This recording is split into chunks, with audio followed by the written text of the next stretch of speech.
Commission. Good evening, everybody. It's Monday, March 3rd, 2025, and this is a regular meeting of Moscow City Council. Bryce. Thank you, Mr. Mayor. For all those that are able, please stand and join us in the Pledge of Allegiance.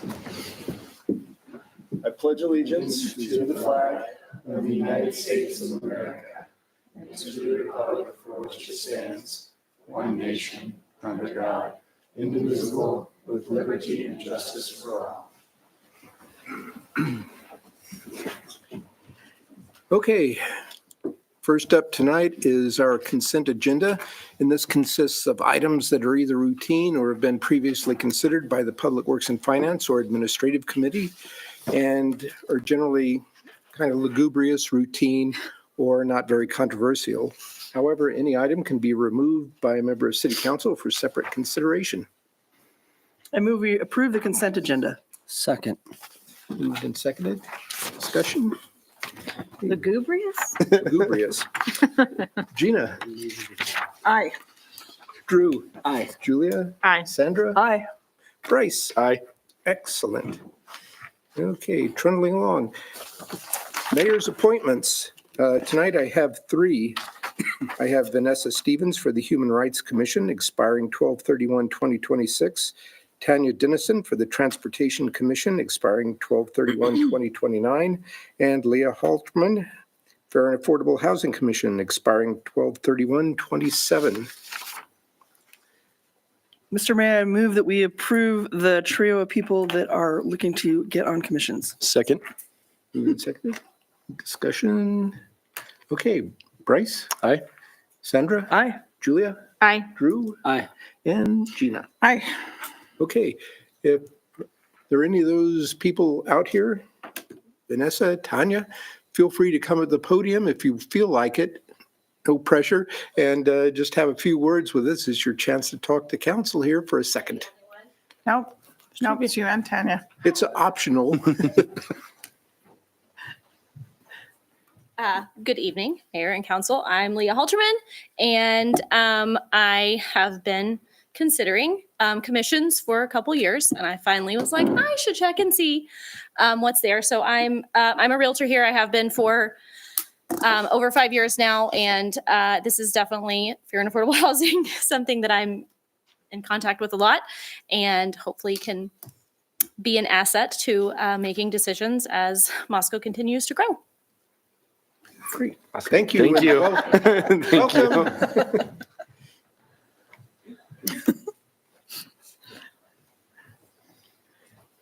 I'm Tanya Dennison. Thank you for approving my application for membership on the Transportation Commission. One of the best things about Moscow is how easy it is to choose to bike or walk in order to commute, recreate, or just appreciate the communities that we live in. As a member of the Moscow Pathways Commission, I've been able to focus on active transportation. And I hope that that experience will be useful as part of the Transportation Commission and planning into the future. I've hosted public outreach events, so I'm excited to try this sort of thing with transportation. To me, an ideal transportation plan provides all of drivers, pedestrians, cyclists, and people using other modes of transport with the space, safety, and peace of mind.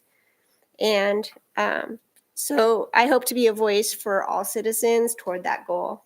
So thank you very much. Thank you. Thank you. Thank you for volunteering. Right on. Much appreciated.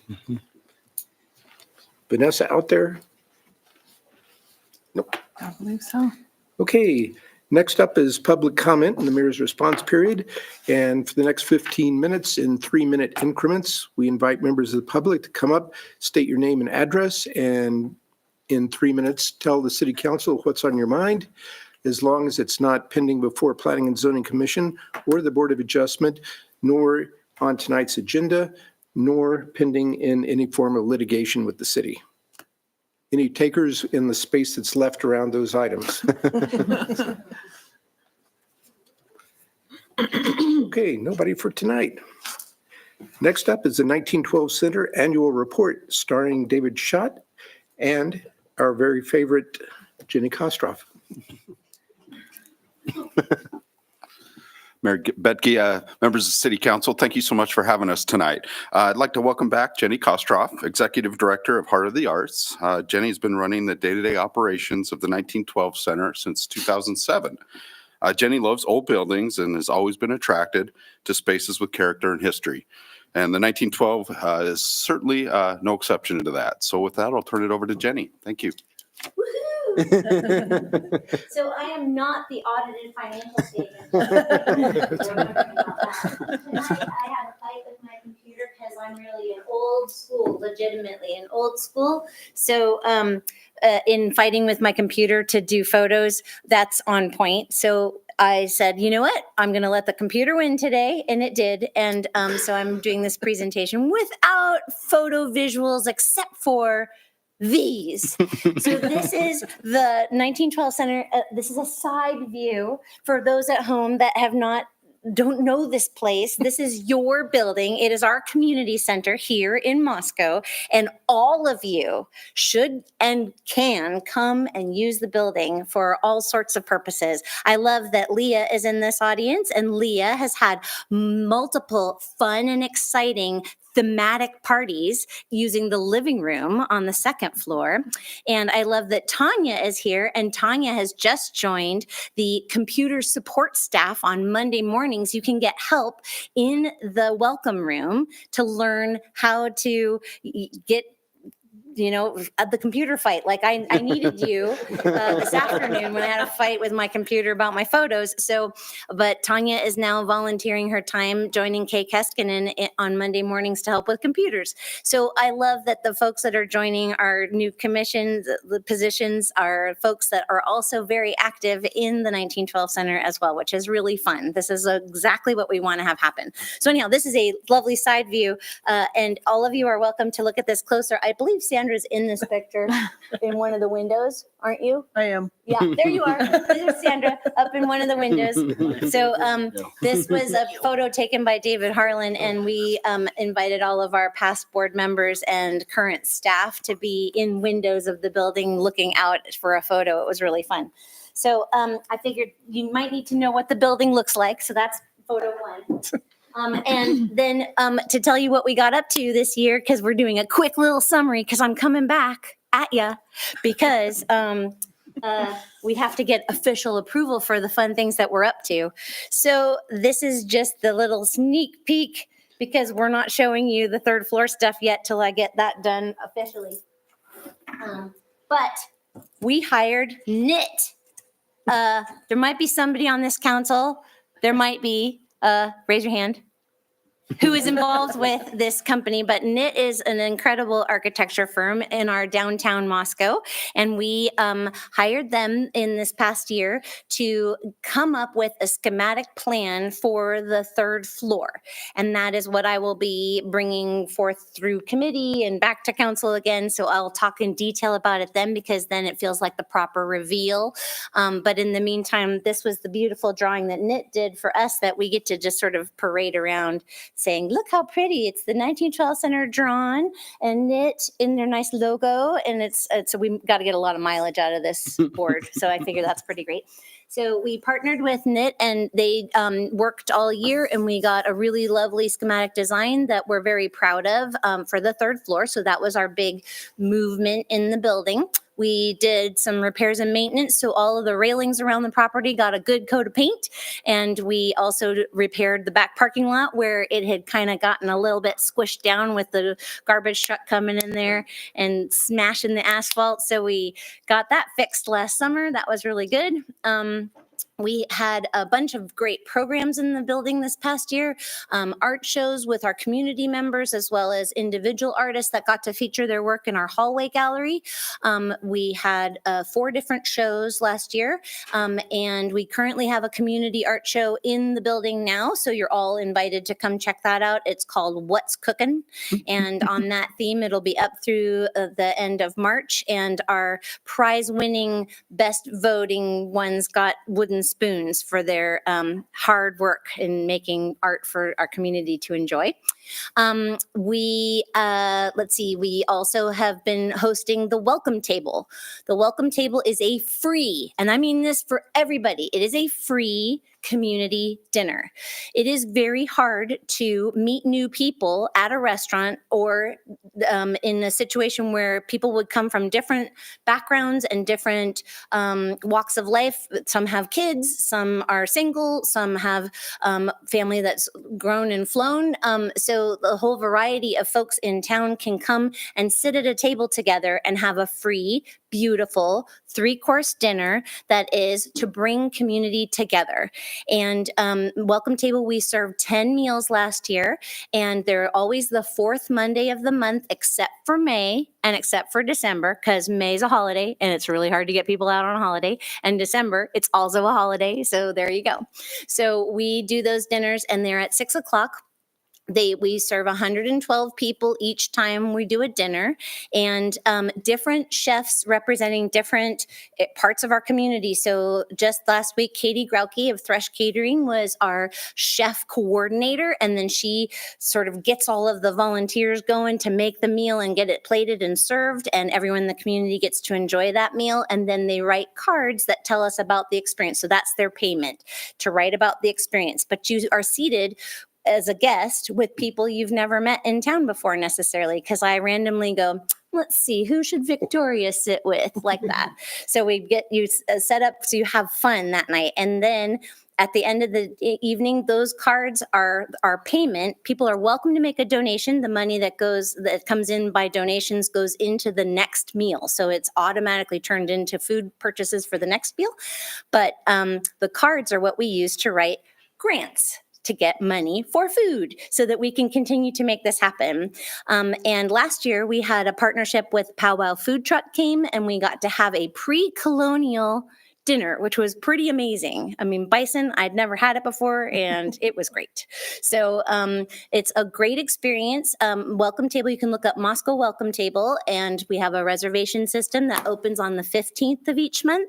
And then we let you know on the 18th whether or not you drew the right lottery ticket to get in, because we want to make sure that we keep it random so that people all can come. And so sometime maybe city council wants to be servers. You never know. We have to line our Mondays up just right?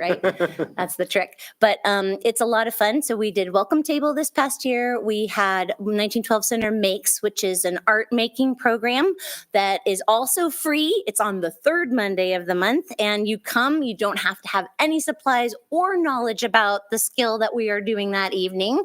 So coming up on the 17th of March, which is St. Patrick's Day, and everyone thinks 4-leaf clovers and stuff, but we're doing Plant RX as our thing. So we're going to care for your home plants. So you can bring plants from home that you'd like to repot. You can come with plant questions. You will leave that night with a potted, probably spider plant that you've decorated the pot, and you can grow it and you can do it. And it's free. And so that's the one for March. And last month we made friendship bracelets. We've made wreaths. We've done ceramics. We've done gel printing. We've done Neurographica watercolor painting, all kinds of different things. So the whole point is to don't prejudge, don't think in advance like, oh, I don't know anything about this. Just come and have a good time making something. And we provide the supplies because we want our community to sit down and relax, get off the computers, get away from the kids, or bring the kids, let them make something too, and have an evening out, which is lovely. And we provide some snacks. So that's always good. So that's the 3rd Monday of each month, but we had a bunch of those last year. We take the summer off because everybody's so busy camping and other things. We figured that's what's going on, that we let that happen. So we will go all the way to May, and then we will start 1912 Center Makes again in September. And that's also a grant-funded program, so we get lovely grant funding to help with the supplies for the art programming, which is really great.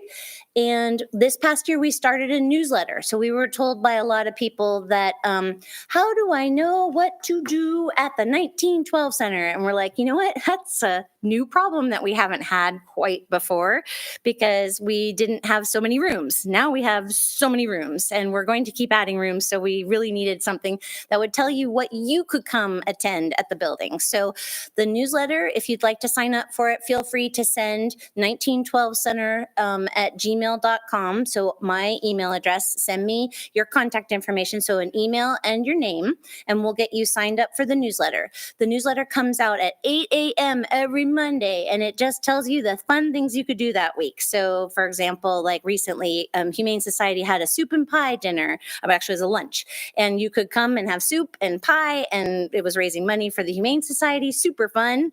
So that was in our newsletter because it was something that anyone could come to, and it gave you information. It told you how much it cost. If things are free, we make sure you know it's free. If it's with a group, we tell you about the group, so you could say, gosh, I'd like to know more about the Palouse Watercolor Associates. They're having a meeting this Wednesday, and they want people to come that are curious about watercoloring. So painting with watercolors, that's a fun group, and they are very sweet, and you can come and explore watercolor painting if that's something that you'd like to learn more about and get involved. The newsletter gives you all these ideas of things you can do and keeps you coming to the 1912 Center, which weirdly is my secret goal. I don't know. I think it's just I want everyone to come hang out. So I think I think I've hit some of my items that were in the list. Sorry, I didn't have more visual aids. I did give everybody up here stickers, but I do have stickers. Our winter market just finished up for the season on Saturday, the 1st of March. So we are done with our winter market season until November, but I had stickers of our Moscow Moose that say shop local. So if anyone out here wants a sticker, I've got some for you. And I can open up to questions because I like questions. Maybe you don't have any, but if you do. I just like the energy. Yeah. I really do. It's great. Yeah. It's great. Energy for money. I have, I think, a question. I don't know. Yay, You can good. talk me into anything, Jenny. Tell me again the method by which, if you would, please, we would sign up for the newsletter. You said it was Newsletter. 1912 at Yeah, so if you forget our email address, it's on, if you look up 1912 Center, on the web. and then you Okay. can find my email is 1912center at gmail.com. So Okay. 1912center at gmail.com. I like email, and I do respond fast. I've actually noticed Ooh. that people say, oh my gosh, you got right back to me, as though that's an odd thing. And I'm like, oh, I thought this was how we did email. But I'm also a letter writer, so I like that kind of response thing. So I appreciate that. so Okay. if you send me your email address and say, I'd like to be added to the newsletter, then we will add you to the newsletter list.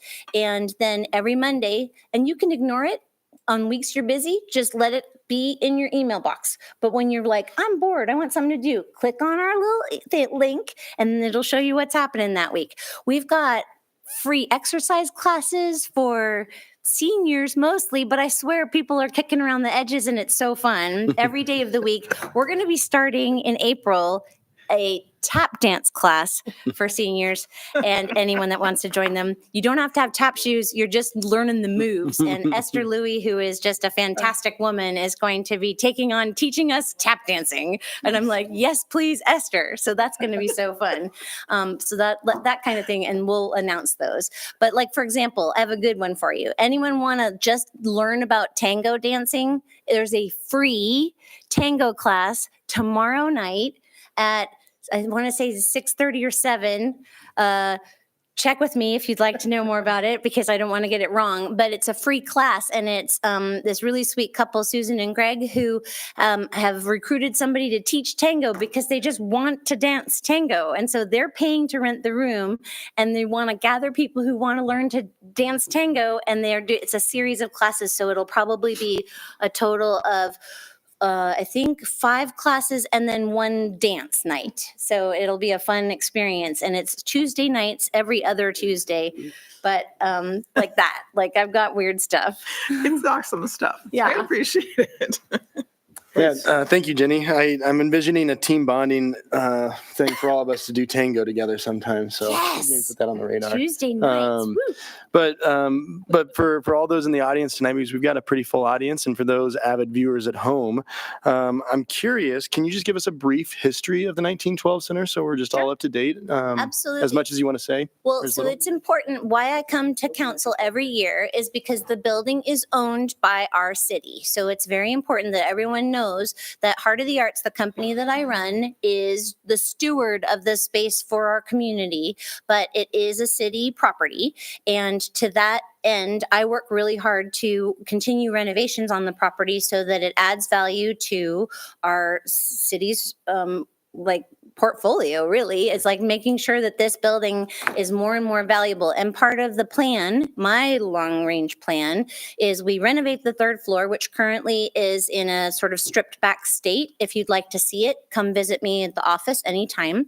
But once that's done, creating an endowment for the building so that it will always be able to be repaired and maintained with an endowment, so that we as community members that would like to invest in making that possible, we can invest in it and continue to keep it up beyond all of us so that it is maintained as a community resource long beyond anyone in this room. But it's a city property. It was saved by the city's purchase of the property from the school district. So it was the original high school in town, built in 1912 by the community, which is actually also super cool. We started to find, there was a scrapbook that was brought to the Historical Society maybe a couple years back that showed photos of the building being built with kids pushing wheelbarrows of bricks. Like legitimately, they weren't building it, but they were helping on the site. It was a community effort. And the reason that this high school was important and created was because the university had professors coming to town that they had children who were not in the farm fields. And so all of a sudden there were kids who were going to finish high school rather than being more important back on the farm. They needed to finish high school to go on to the U of I. So here they were like, oh, we got to build a high school. We've got this growing population of students. The first graduating class was 13 people, and it continued to grow from there. And so it was designed to be a school that was cutting edge. So some of the things that they had in 1912 were home economics was a very big deal, and it didn't exist prior to that. And we had the best home economics department in this building in the entire Pacific Northwest in terms of teaching the chemistry of the kitchen. So it was a lot of really great work that was being done by the school district here. And also there was a commercial business degree you could get out of high school so that you could take that back to your farm. And so there were students who actually boarded with people in town to attend school from the farm and then go back home on the weekends. So their horses were here and they would then ride on home on the weekends. And they were able to get this education to take that commercial business degree, in essence, back to their farms and add value to the business of the farm. So in developing this space, when the school district sold it to the city, and Bill was actually part of that equation back then too. It's kind of fun to have like somebody left who still knows the story. But it was a situation where the city began the renovations with donations that were given. Janet LeCompte, while we have the LeCompte Auditorium, Janet LeCompte was our very first large donor to the project with a $2 million gift. And she also helped with the funds to make the purchase even for the city.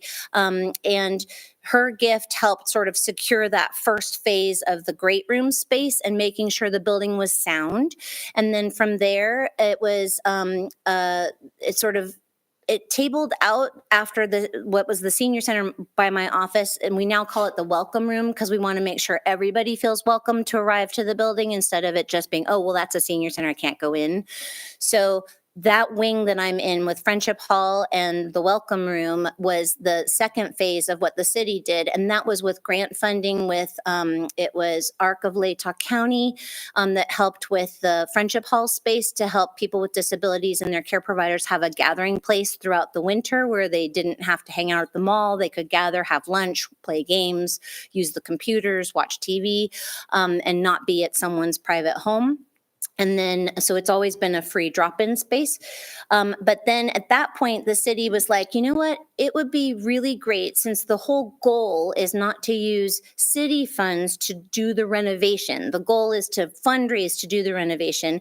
If we had a community partner, a nonprofit partner, and there was a request for proposals, Heart of the Arts, the company that Linda Paul started, and there was a board of, I want to say 8 people that were working to get the proposal for the city.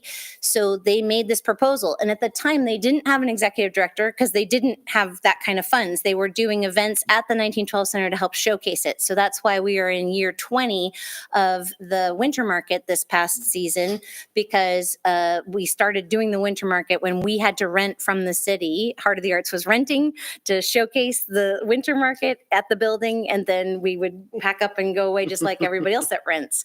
And so then when we got the contract to be the party to run the building, that's when the Heart of the Arts team hired me, and that position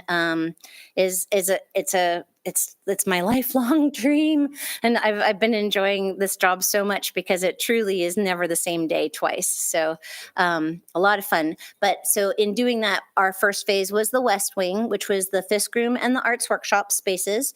Then we worked on the exterior of the building, replacing those broken windows and getting the boards out of them, and getting all of the bricks repaired and taken care of, and getting our roof trim all taken care of. And then once we got then we partnered with the city to do a new roof, and we got the skylights replaced in the roof. At that time, that was a Heart of the Arts purchase in that project. And then the parking lot was done around the property, and then we got to get back inside. So during the pandemic, we had just started our construction project, and luckily those didn't have to shut down. And it was kind of a perfect situation for the community, for everybody, because say you had a wedding at the building and we would have been doing construction upstairs, that would have been awful. So all of a sudden we could do construction and not bother anybody's events. I was like, what is happening? This is kind of amazing. And so taking something that was not so great and turning it into something that really serves our community was pure luck. And I'm so grateful for everybody, because then everyone's like, oh, I'm not needing to take a trip. Here's some more money towards your project. I'm like, oh my God, we can do this whole floor. So we got the second floor renovated, and now we're in the process with the third floor. So Knit's going to help. We're going to get this going on. That's what we're going to be up to this year, is getting some construction documents made so we're shovel ready. But that's a brief. Thank you, Jenny. A brief. Yeah. I don't do brief you. very well. Let's just be honest. Yeah. Thank you very much. Anybody else? All What could right. be left? Thank you. I'll be back. So be prepared. I'm going to show you ideas for the third floor. Okay. Thank you. Thank you, Jenny. Thanks, The, Jenny. Continuing with the high energy reporting. Good luck. Oh, poor Nick. It's a tough act to follow. We're on to the annual comprehensive financial report presentation. Our own Sarah Decker and Nick Nicholson. Come on down. Yay. Yes, I'm not sure this will be that exciting, but. All right, well, good evening, Mayor, Council, and City staff. As you're all aware, Finance has been working hard since the end of September to close out fiscal year 24, complete our annual audit and our annual comprehensive financial report. I did want to say a special thank you to Renee Tack, our Assistant Finance Director, for heading up our audit, and to our finance team, city staff members, our audit committee, and Presnell Gage, who all assisted in the successful and timely completion of our FY24 audit season. But with that, I wanted to introduce Nick Nicholson. As you all know, our auditor from Presnell Gage, who will be presenting our FY24 audit presentation. Thank you, Sarah, and sir. welcome, Nick. Hello, council. Yeah, it will not be near as upbeat, but I'll do my best to not let you fall asleep. But yeah, so we completed the September 30 audit, and so I guess the structure of my presentation will kind of touch on what the audit entails. We'll go through some highlights, some high points of the audit. And then give you a chance to kind of go through and ask any questions. So we'll kind of just dive right in. The audited financial statements are technically called the Annual Comprehensive Financial Report annually. It's structured and it's governed by the Governmental Accounting Standards Board, and it's in compliance with generally accepted accounting principles. Now, what is the purpose of the Annual Comprehensive Financial Report? There's regular audit, and then there is this report. This report contains a lot of more information than your basic audited financial statement. And the reason for that is it gets accredited basically annually. You submit it, and a group goes through and basically reads every letter, every number, and dissects and then awards you with an award for financial reporting. The benefit of that award is generally in the realm of financing, is where you see the real benefit. You actually get better rates on bonds based off of that award. And essentially, it's a stamp of approval from the government that says, hey, they are doing a really good job of tracking and reporting the financial results of the city, and putting it into a document that basically meets their standards, which are very high. They really do scour every corner of this document to try and find anything that they can. And ultimately, that is their job, is to find stuff. And so they will, I don't know if they get paid by the thing that they find, but it seems like they do. So it is a very well, and I can't remember how many years now. Yeah. So the city has received this award 21 years straight, hopefully 22. And so that is a kudos to the city and your guys' department, because it's not as easy as just printing out a report and sending it off. So with that being said, the audit itself, the financial statements, ultimately, we break it down into responsibility. When you have a financial statement and an audit of those financial statements, ultimately, a common misconception is that the auditor has created a financial statement and provided it. The reality is it is management, your guys' management's responsibility for what is in that financial statement.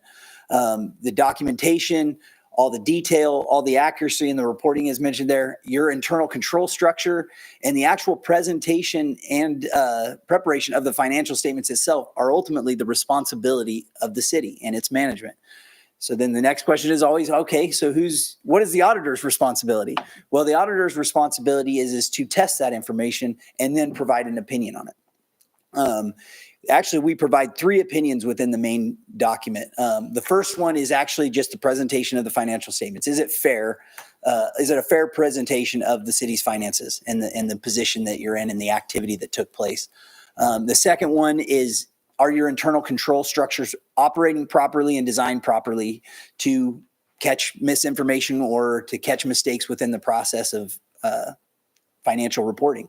And then the third one, which is not every audit has it, but is on the Single Audit Act, which the Single Audit Act is related to federal programs, federal awards.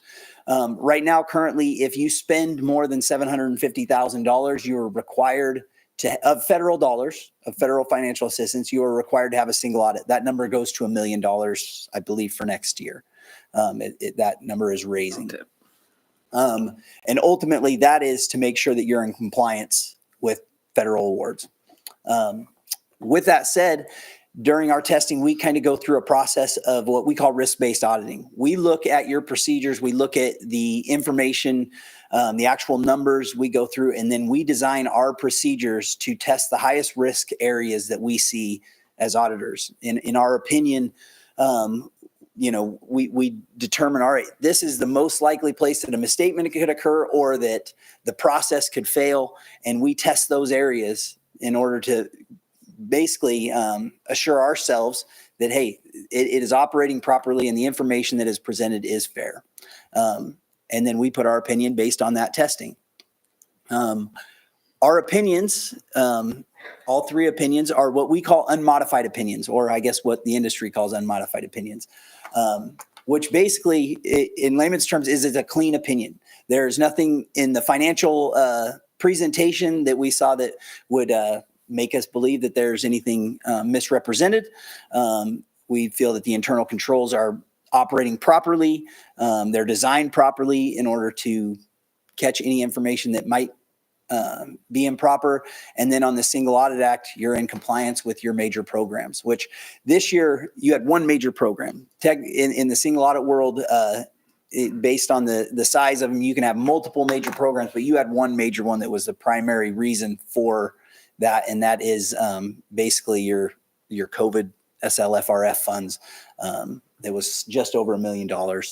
And so that ultimately pushed you over the limit. So that's the program that we chose. And so in compliance, the internal controls over that compliance were operating properly. So kudos, that is ultimately the highest level of, I guess, opinion that we can give. So we did not have any findings. We didn't have any failures of the system. So good job. Now to just some highlights within the financial statement.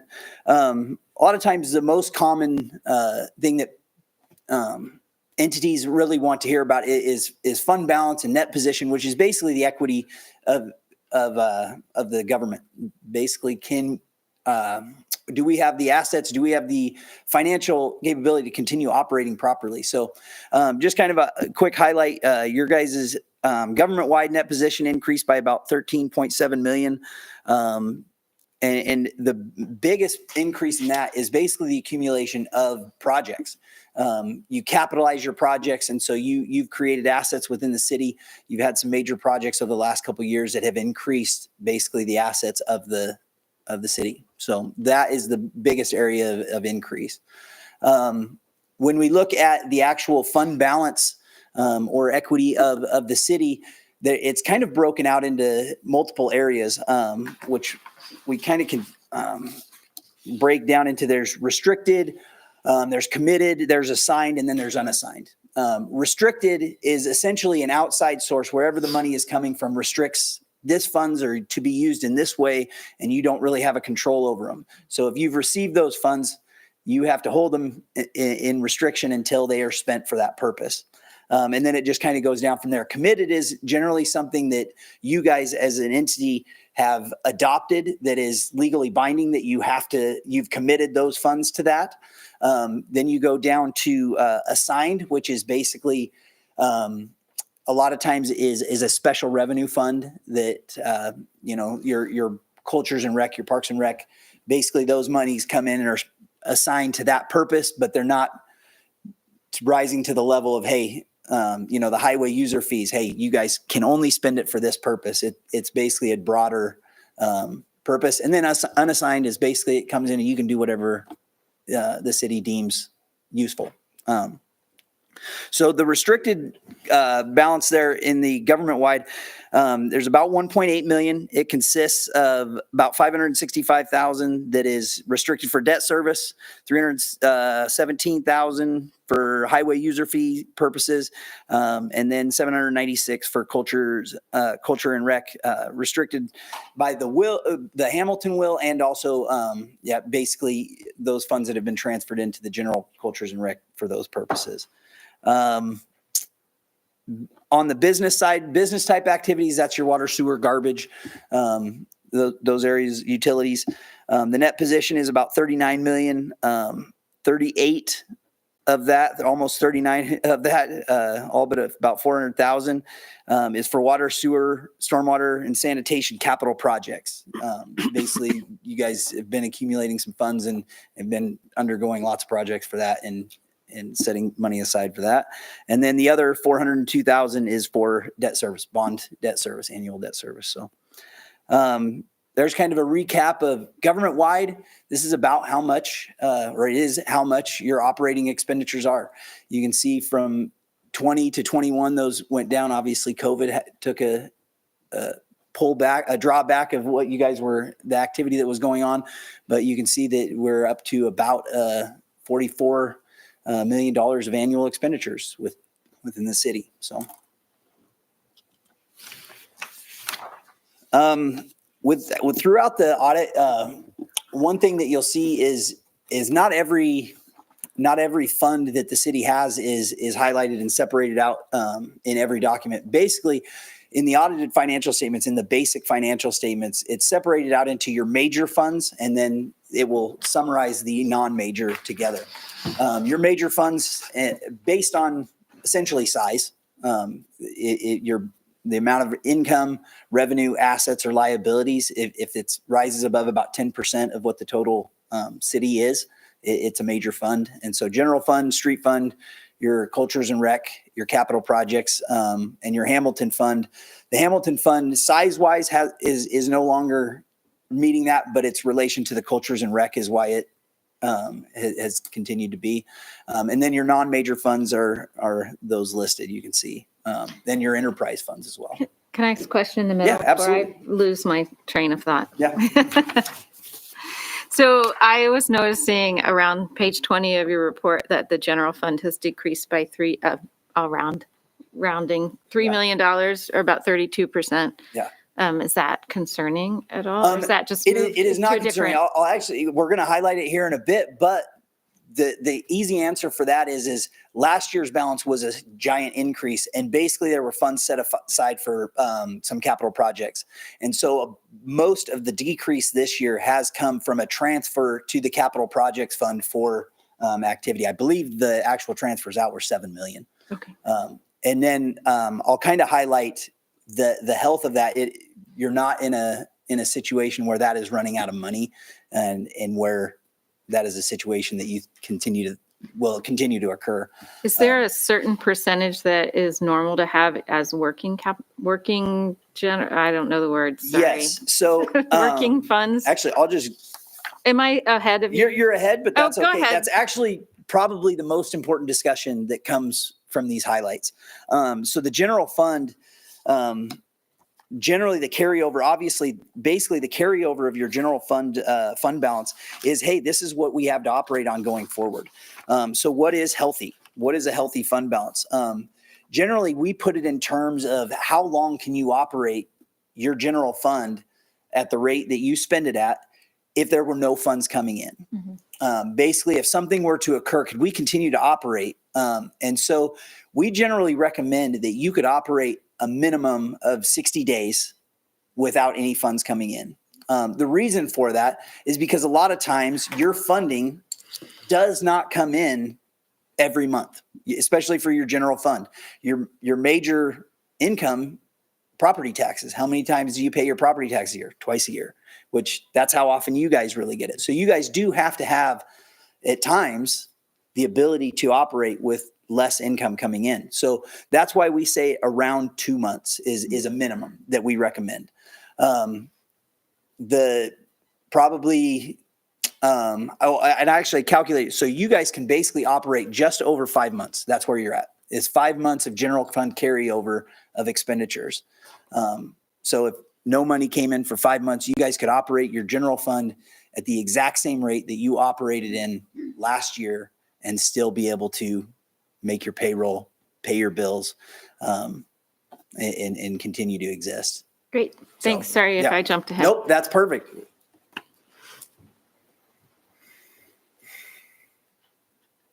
Actually, Oh, look, there it is. there it is. So, You overachieved. yeah, so basically, yeah, it's broken out. So the general fund, obviously your major fund. Then there's special revenue funds, streets, cultures, rec, Hamilton. These are the, like I mentioned, these are generally the funds that have an assigned fund balance. Basically, these are income that come in for that specific purpose and are operating accordingly. Here's actually the recap of that fund balance. You can see the general fund increasing over the years. 2023 was its peak, dropped down this year because those projects started to actually get completed and put into process. Streets and cultures and rec have stayed pretty consistent in the amount of fund balance over the years. Not a huge fluctuation there. I have a question before we get too far ahead. You used assigned and restricted Yeah. interchangeably? No. Okay. So will you clarify again? And I think the This slide. here is total fund balance. So there's no assignment or restriction kind of noted here. This is Right. just in that fund, the total fund balance. Restricted is you are restricted by the person sending the funds in. Highway user fees is the perfect example. The state, you get highway user fees and it has to be spent on an exact expenditure. So on the previous slide, you had a list of some of those restricted funds, like the Hamilton Trust, Yeah. right? Well, the restricted, that's probably a wrong term there. Sources that are legally restricted to expend for a specified purpose, but that purpose is broad. So when it says restricted to be spent for streets, it's any expenditure of the street program Okay. versus restricted for a specific expenditure within that. There's a smaller subset, I guess, is that's probably, I probably should It's change tricky that. accountant Yeah, speak is what it is. It isn't is. It's tricky accountant speak, You're but accountants. legally restricted, I guess, would probably be legally not committed, assigned to expend for a specified purpose or a specified program. And then the restriction of the fund balance is, hey, there is a governing body outside of you that is legally restricting you to a specific expenditure. I hope that probably doesn't clear it up exactly. But Well, hopefully it yeah, helps. but it's accounting speak. Yeah. That's why I'm not getting it. It really broadens out. So essentially restricted is there's a small purpose within a program that you have to spend this for. Okay. Then as you go down, there's assignment. This is the program. This money has to be spent for that program and its purposes, but you have a lot more leeway as to what it's spent on. Okay. If that makes sense.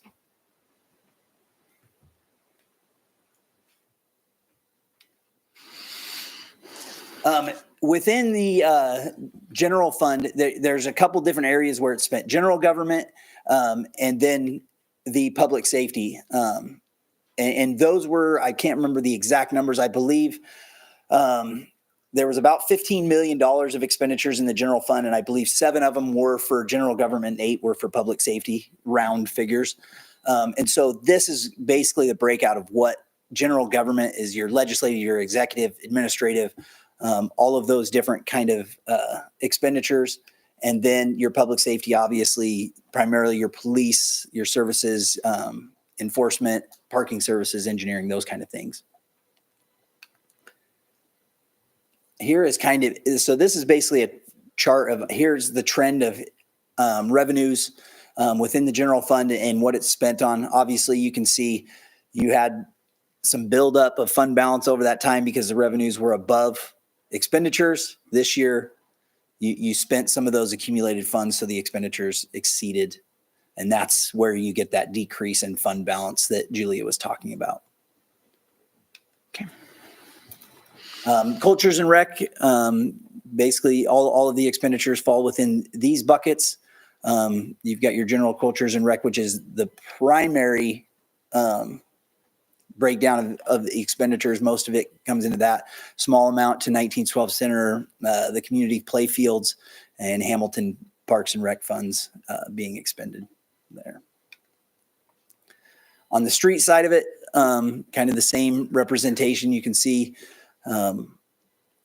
streets also had some major projects this year, so it had a slight decrease in fund balance.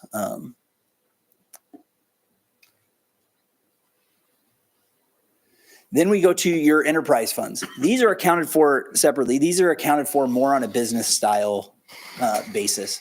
Essentially, enterprise funds are required to be separated out from your general government because of the idea that basically the money that is raised through those fees can only be spent for that purpose. They are not open to general government expenditure.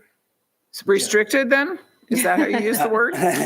There is some of their fund balance that is restricted. Yes. I thought I was getting it. Almost.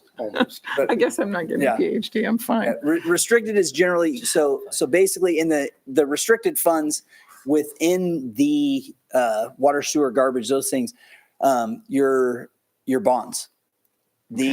Basically your bonding agency or whoever is providing the bond requires you to set aside X number of dollars for future capital or for future payments. That's those funds are restricted. Okay. Now, basically, there is a restriction or assignment or committedness to the funds that are within it to only be spent. Water can only be spent Right. on water. Sewer can only be spent on sewer. Okay. The water revenue can't be transferred to the sewer fund to cover their expenses if you didn't raise enough fees in the Yeah. sewer. Yeah. Nope. Here is the kind of the trend over the last 5 years of general water expenditures. You can kind of see actually the expenditures within the water fund operating have kind of decreased. You accumulated some capital expenses there over the last couple of years, and you can see kind of the trend. Obviously, COVID throws a weird kind of wrench in that, in those, just kind of a weird timing of those. So here's kind of the trend of the net position, basically the equity of the water fund. The blue representing the general fund carryover and the net position on the capital projects. Obviously, you can see in 2024, the water is setting up for some future capital projects that are going to occur in future years. Yep. Sewer, pretty steady revenue expenditures. Not a lot of fluctuation there over the last 5 years. It's kind of operating as is. You can see it's also accumulating slowly some capital projects. Stormwater, kind of a newer fund. You can see it's just 3 years of full operation. So you can kind of see its trend there. Net position, obviously growing, building up that fund to become more viable. Sanitation, the last one, obviously is very steady because it's primarily got an expenditure that's a contract for services, and you guys have rates to cover that contract. Any questions for me? I already asked my questions. Yeah. I gave you an opportunity. I know. Anybody else? You got Drew.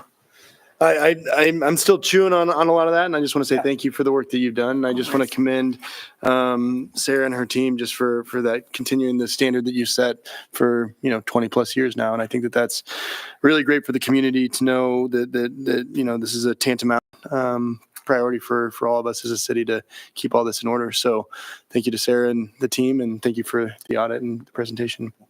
The numbers. Still chewing on the numbers, but appreciative of you walking us through that. So thank you. Yeah, I have a couple questions, and for following Jenny, you did a pretty good job. So, I think you had to follow Jenny last year too. yeah. Did I? I recognize that there's a myriad of data and numbers and things, and so. Can you just help me understand from a 30,000 foot view perspective about, you work with Sarah and her team, right? Yeah. What does that look like? Do they pass you some documents, and then the firm that you represent, you've been doing, I should know how long you've been doing this for, but. Well, I became an auditor in 2005. Okay. And I was actually placed on this audit as a new staff member in 2005. And so I believe President Gage has been doing the audit since somewhere in the early 2000s, I believe. Okay. Yeah. And so you get all this information, right? And how does that look from internally on your perspective when you get all this information? Is it you pull out the spreadsheets and you dust them off? How do you dive in to if we go worst case scenario, like embezzlement or anything, like things that will keep everyone up here, up at night, right? Yeah. Like you did a great job of explaining how these things work, but in a hypothetical, how, for me to understand this, how would we know that that's really properly being vetted? Because that's, in my being fiscally aware is probably one of our greatest things that we do as council members. Yeah. And besides a great report, like what confidence do I have that that's like being executed? And then what would that look like talking with staff? Okay. So I'll kind of break it down into just kind of give you some examples of how we test things. So I mentioned before, we kind of look at risk. What are the areas that are higher risk? So obviously when it comes to, let's look at your balance sheet. What are your biggest assets? Your cash, your investments, your capital assets. So how do we test those things? So cash, we actually confirm, and your investments, we actually confirm directly with your banks and your investment brokers, and they will send us a report and say, here's how much we owe, or we own on their behalf. And we will compare that to your actual balances. That's an easy one. Then when it comes to transactionally, let's think of what is the highest area of risk that would be hardest to test. Well, it would probably be on your expenditure side. On the revenue side, we actually will confirm with the county. We will confirm your revenue with the state of Idaho's reports. Hey, we passed them this much money. Are they reporting this much money? And we will vouch those two things together. We will verify with third-party accounts that says, yes, this is what they received and this is what they're reporting. And if there's a difference, then we ask the question, all right, show us where this came in, this came in, this came in. You're not showing this one. Where is it? And essentially that. On the expenditure side, obviously, we're not going to test every check that the city is writing, right? So we look at the area of risk. We basically take a statistical sampling. Basically, here's the number of transactions. Statistics show that if we test X number, if we have no findings, statistically speaking, the process is operating well. Well, what if it doesn't? If we find something, we have to expand our test. We begin testing more to determine whether it's a single mistake or it's a procedural problem. And if we start finding more and more, then we know that you guys have a problem. And basically, once we find that, we determine, all right, now is this a failure of the process or is it fraudulent? If it's fraudulent, in those scenarios, usually, if it's actually fraudulent, we'll call authorities. The police could get involved depending on what it is. Obviously we go, if the problem is in the department, we would probably go above the department. You have your audit committee. We would communicate with them as well. But we'd probably end up with, Mia or, city administrators and those kind of things to say, here's what we're finding. This is the situation. And then we would deal with it. How do we go from there? So those samplings that you've based off of, I can't remember. Yeah. So basically we look at, all right, hey, how many Statistics. checks? Yeah. Right. Essentially, Is that like the industry? rotating then? Is that could that rotate based on, or is it the same samplings that you're using year to year? Or The numbers change, and basically we'd use a random sample. So we will take a list of check numbers, and without knowing anything about the check numbers, we will say, I want check number this, based off pulling a random sample. So everything within that sample is equally likely to get pulled. And then if there's an area that we deem risk, like let's say, for example, we were concerned that Sarah, was improperly getting reimbursements. No way, but I don't believe that. But I know you just said it's a joke. Say that were the say scenario. We've actually asked around, and an employee said, you know what, this process concerns me a little bit. And so we could just, hey, we're going to pull 2 of her 12 reimbursements and we're going to test those. That's going to be part of our sample. We have that ability to use our judgment, our professional judgment, in order to kind of bifurcate that sample. Is there anything again, this is all pretty, I'm trying to Yeah. wrap my brain around Yeah. all this, right? So I appreciate you being patient and explaining the question, but is there any, in your industry, is there anything when you're going through this pulling samplings, is there something where like, it might be a yellow flag, we're going to keep this in mind for next year, like that you're going to Yes. dog ear to keep an eye on something over the long term? And because the thing I'm not familiar with, but it seems something that wouldn't yield positive results long term. Yeah. If we're doing this is if it's just random samples, how do those random samples build to a whole year after year to make sure that, because I again, not an accountant, not my profession, but it just seems you might, that's interesting why this went this way. How do you evaluate that over the years? Okay, so valuing it in the, I guess, there's two ways you can value it, by dollar figure and by the actual process itself. By dollar figure, we have a materiality number, basically based on the size and the entity and the number of transactions. At the beginning of our audit, during our planning, we will say this is a material number. If something rises above this, we cannot pass it off. It has to be either fixed, adjusted, or we will qualify our report. It is wrong. So there is that. That's basically the number marker. So it tries to get rid of, okay, yes, every once in a while we'll find, all right, this account is off by $15.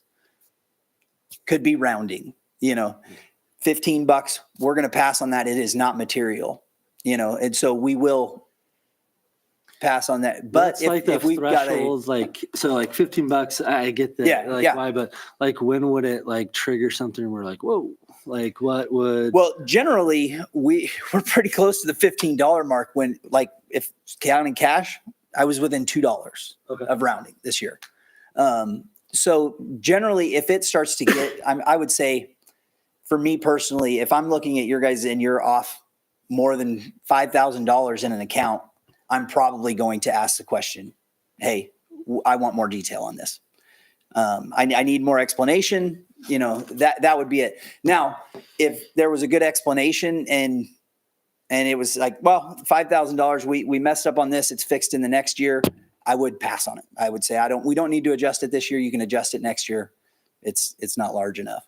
But yeah, it's kind of it really is a professional judgment. It falls into our professional expertise to be like, okay, if this is off this amount, is that an indication of a problem?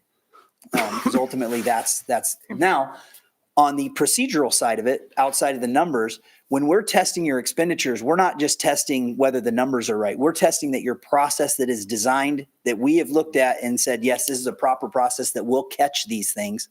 Is it operating properly? Now in that sample, most of the time in that sample, we're allowed one deviation or zero, maximum of 2 or 3 based on the size. I mean, if we test 200 of them, we're probably allowed to have 1 or 2 mishaps, and have the process still be able to be considered proper. So that's then if we find more than that, then we have to determine, all right, are we going to expand the sample to make sure that that's not this is not a problem that's consistent. And if it is consistent, then we qualify a report. We say, hey, you've got an internal control failure and it has different levels. You got a significant deficiency that says, hey, we need to make you guys aware that this is occurring. Here's the possible effect of what could happen if this continues. And essentially say, all right, how are you going to fix it? Then if there is a consistent problem that rises to the level of, hey, this could be materially significant. Basically, this could result in, fraudulent activity or just a number being materially incorrect. Then it rises to the level of, hey, you've got a materially code red. Yeah, code red. You've got a failure in the internal control structure that is material, and ultimately, yeah, your bank wouldn't enjoy it. That you would actually have. And would that affect then you talked, so the audit, would that affect like this award that like that would affect that, right? In ways, yes, it does. Ultimately, the award, yes, it does. Yeah. So if we have those findings, if we say, hey, this is materially incorrect, you're not going to get that award because the financial statements aren't properly. We're telling them they're not proper, and so if they're going to test it, they're going to be like, yeah, it's not proper. We're not going to give you the award. Does I don't know if the right word is like agency or the vetting group, I'll call it, that delegates the award and all this, like if this was to occur, is there like, hey, we found this, we're being honest about this. We might not be an A+, but we're an A-, but next year we're planning to be an A+. Is that like the conversation? Well, there's different places. You got many oversight agencies. Like the state of Idaho. Yes, they're probably going to look at it and go, okay, this is reportable. Do they have an action plan? And actually, that's part of our next year's audit. If there is a material weakness or something to that effect, and then basically part of that is, hey, here's the situation. Here is the fix, and you guys would actually have to provide us with a plan to fix that. And then next year when we come in, we would test to make sure that it's been implemented. So And it's if it just like hasn't, we studied, we got better, we're doing good. That's how it's going to be. well, from our perspective, yes, that's kind of how it would be. Now, it's up to the state of Idaho and their funding. If you guys are failing these audits, and they have an award that they're trying to give out, and you're failing audits, their big stick that they wield is no, we're not going to provide this if you guys have not fixed this problem. Gotcha. Okay. And that's usually the most effective tool in the government world. It's your funding agencies are looking at these and going, yeah, if you're not being a good steward of it, yeah, we're not going to provide this funds anymore. Gotcha. Thank you for answering that rabbit trail of questions. Anybody else? And thank you to our staff too. So. We need a motion. Oh, I move that we accept the City of Moscow audited annual comprehensive financial report for FY 2024 as presented. Second. Moved and seconded. Okay. Gina. Aye. Drew. Aye. Bryce. Aye. Julia. Aye. Sandra. Aye. There we go. Thank you for the audit. Well, thank you very much. Yeah, Thank you, I always like to say we really appreciate working with the city. The relationship has been great for a lot of years, and yeah, your staff has always been very good to work with. Sarah and Renee, I always like to give them kudos because they do a great job and make the process much easier for an auditor, and it's. And a happy auditor is a good auditor. Yep, and a happy auditor is that's right. All right. Thank you, appreciate it. Nick. Thank you. Thanks, Nick. Thanks, Renee and Sarah. Okay, next up are reports. Julia. I just had leadership this last couple weeks, and my usual Public Works and Finance and admin committee. And I confess that I missed my CETA meeting because for some reason all of my CETA email is going to spam. But there it was in my spam when I looked yesterday. Oops, sorry. Now you know. Yeah. So, That's it. Yeah, I was able to attend historic preservation. They spoke about the University of Idaho becoming a historic district in Moscow, talking about those things. It's interesting. And then Professor Nels Reese lectured for a little while and on different architectural styles. And then, so yeah, great to kind of get an update of where the university is and how they're collaborating with our districts or our commission, not district. And then was able to attend the URA, talking about next steps of how we're going to have a community forum about for Six and Jackson. And so working with staff and what is in our tool box to open this up to the public. And so more details to come next month. We meet here in a week or two. And then things I have that are upcoming, our Mura have farmers market next week. And then I just want to put a plug in. This Thursday, I believe, is the 7th, and held here 5 to 7. There we'll be talking about East City Park Pavilion. I think I have everything. 6th. The 6th, The 6th. Okay. but Thursday, yeah. Yeah, the 6th.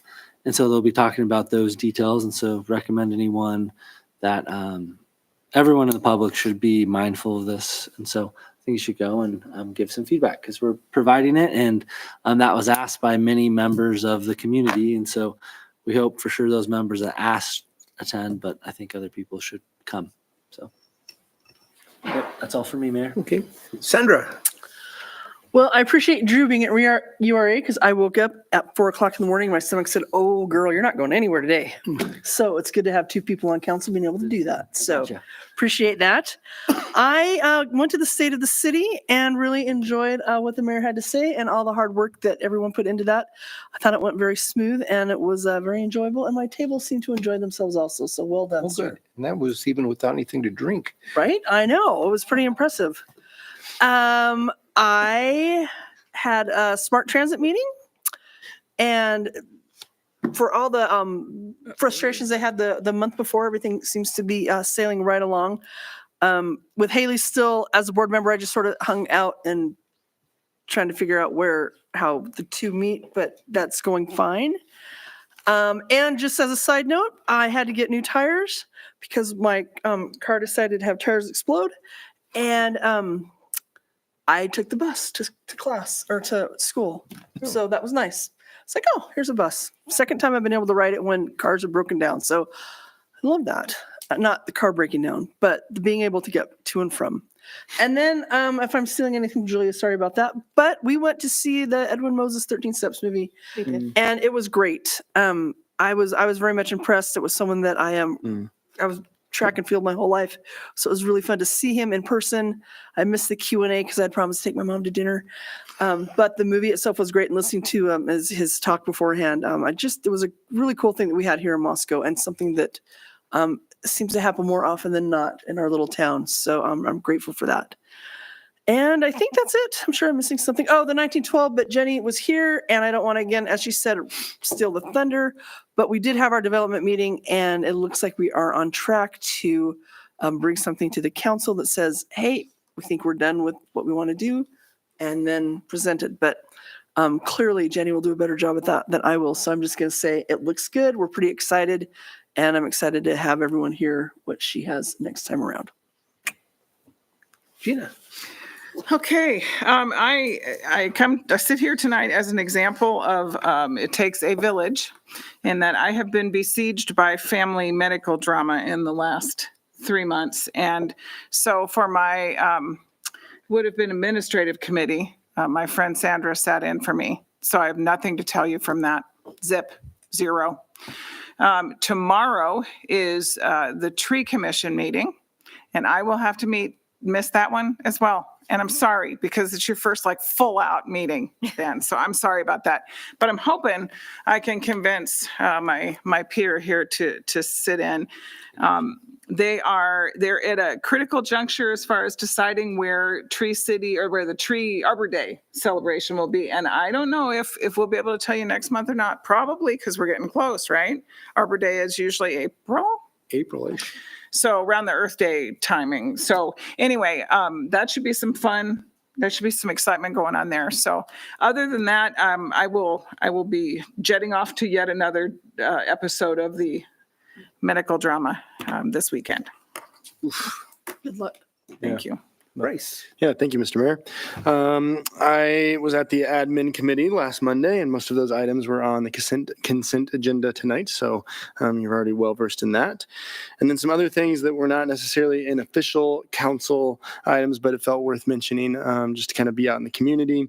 Last Friday, I was asked to read at Book Abunga Day at Lena Elementary School. I did this last year, and it was honestly one of the most fun things honestly the whole year. Read to a 3rd grade class, 2nd grade class, and a kindergarten class, and it was It was the best. Kept me kind of energized the whole weekend. Just the kids being so excited, especially the kindergartners. They're so small. They're so cute. They're so cute. And then on Saturday night, along with somebody else up here that I think they're going to talk about in just a moment, I was a guest bartender for a Mardi Gras fundraiser on Saturday at the 1912 Center in support of the United Way here in Moscow. And it was really fun to see folks get into the spirit for a good cause. And spirit is a double mention there. Thank you. Thank you. And then as Drew mentioned, and just to reiterate, this Thursday from 5 to 7 in council chambers, there is a public comment session for the East City Park stage. So I encourage people to attend if they are able. And then lastly, Sandra had shouted out the Kenworthy, and I'm going to shout out the Kenworthy again, one of the gems of Moscow. If you haven't been to the Kenworthy, I highly encourage you to head downtown and check it out sometime. But this weekend, they're showing a majority of the Oscar films. The Oscar awards were last night, and so they're kind of making up and showing a bunch of the various films that were up for Best Picture this weekend, kind of in a really intense succession. So I would encourage you to look at their calendar and go support the community and support the Kenworthy and be up to date on your pop culture knowledge if that's of interest to you. So, yeah, looking forward to spring break next week as well. Yeah, your chance to see all the films that nobody has ever seen but won Best Picture or something anyway. Yep. So there's your chance. That's right. As Thank you, for Mr. me, it's legislative session, so that means that there's a lot of time devoted to tracking what the legislature is doing and working with both the Chamber of Commerce's group and the Association of Idaho Cities to review legislation as it comes forward and give them this or that. And do we support this legislation or we'd like to see it go away? So that eats up probably 6 hours a week of sitting on Zoom. Always painful. So let's see, actually did a testified for a Senate bill that was going to chop cities of over 25,000 people into districts for elections for city council, which would have been fairly catastrophic to the functioning of the city. So that one was successfully tabled.